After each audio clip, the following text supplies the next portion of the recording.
Hi and welcome to Happy Kitty Kitchen. Today I'm making a blue jasmine rice dessert that is Thai inspired, and it's not an authentic one, but it's as close as I can get. I'm going to start by pouring boiling water on 5 to 9 butterfly pea flowers in a glass and wait for the natural dye to be released. Obviously, the more of these flowers that you add, the more intense the color will be. In a small pan, I'm going to toast some split moong dal until they are brown and toasty, and then I'm going to set them aside. Next, I'm going to put thrice washed jasmine rice in a small pot and pour the blue water from the butterfly peas on it, and let it cook in that over the stove.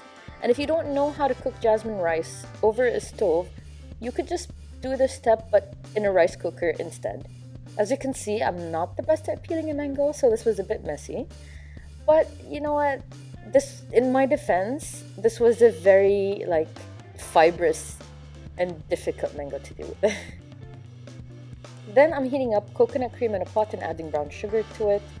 And once my blue rice has absorbed all the blue water, I'm going to drizzle that coconut cream that's heated up onto the rice and cover it for about 5 minutes so it absorbs that sweet coconut cream.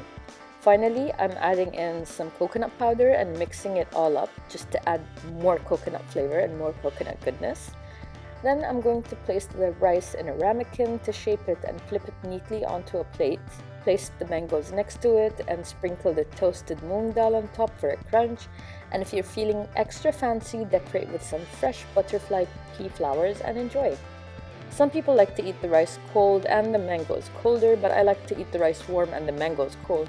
So it sort of resembles like a warm pudding with a cold ice cream on the side. But either way you decide to have it, it's still going to be refreshing in my opinion. I really hope I didn't butcher this Thai dessert. I tried my best to do it the traditional way. But anyway, hope you liked the video and have a great day. Bye!